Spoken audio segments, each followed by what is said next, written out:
जब लगभग 550 सालों के बाद प्रभु श्री राम अपने नए घर में जाने वाले हैं, यानी 22 जनवरी को जब उनकी प्राण प्रतिष्ठा होगी, उसको लेकर पूरी अयोध्या में राममय माहौल है, भक्तिमय माहौल है।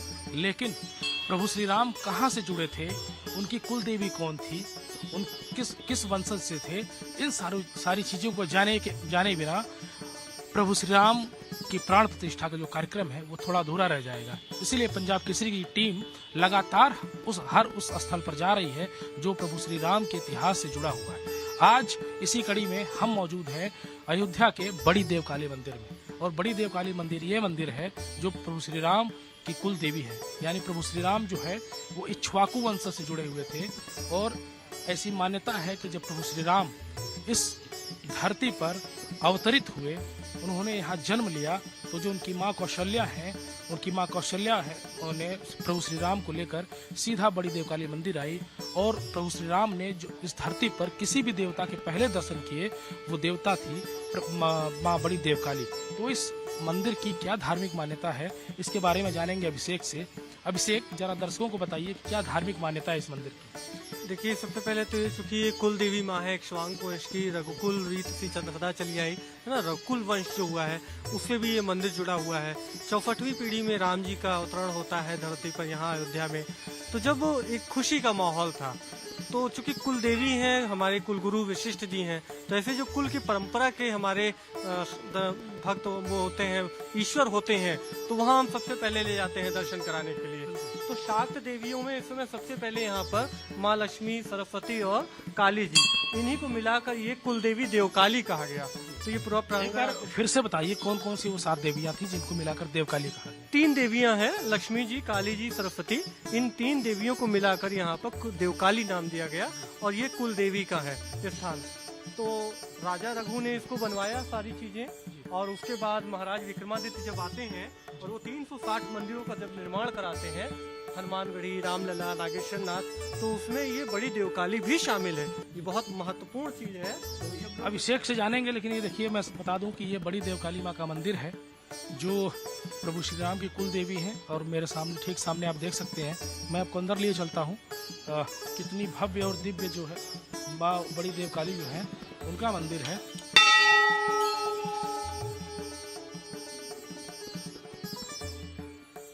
तो मैं उस मंदिर के अंदर हूँ जहाँ जिनके प्रथम दर्शन जो है प्रभु श्री राम ने किए थे। माँ कौशल्या उनको लेकर आई थी, और मेरे सामने जो ये साक्षात विराजमान है ये माँ बड़ी देवकाली हैं। इनकी दूसरी धार्मिक मान्यताएं क्या हैं, पुजारी जी मेरे साथ हैं, इनसे जानेंगे। पुजारी जी, क्या है बड़ी देवकाली की जो धार्मिक मान्यता है, बताएं।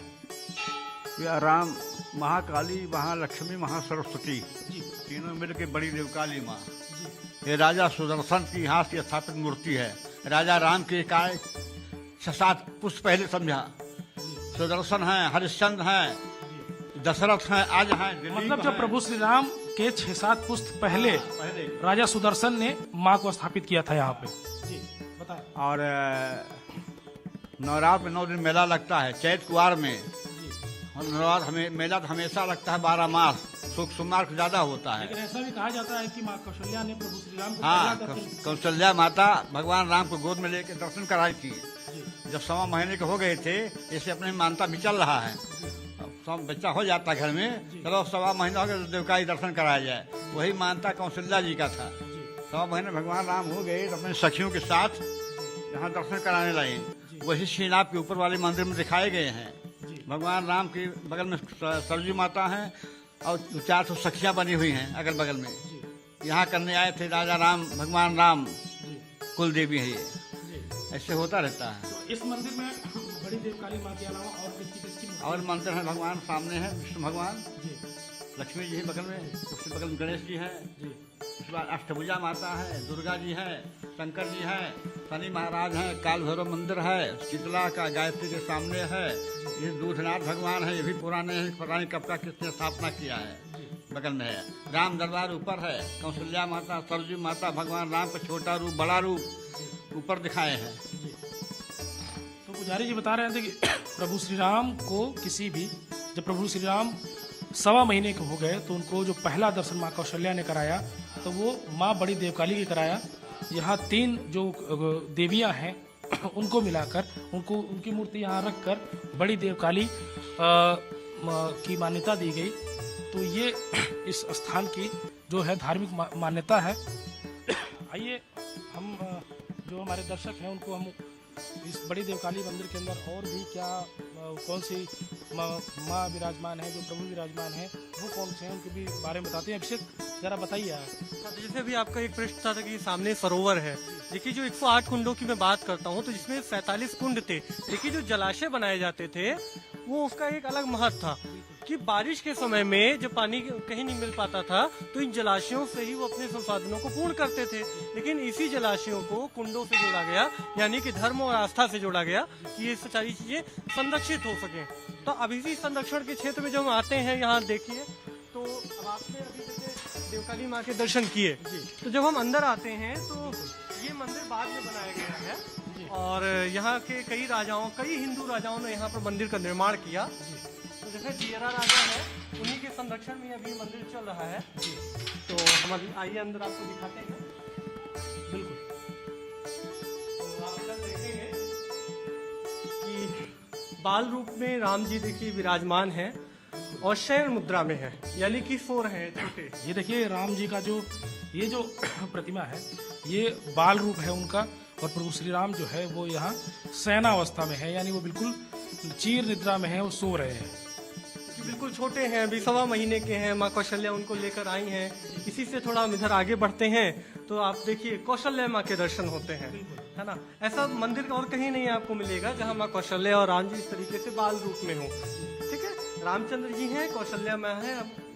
कारण यहाँ है अवतरण का इसी तरीके से दिखाया गया है कि लोग यहाँ जब आएंगे तो देखेंगे।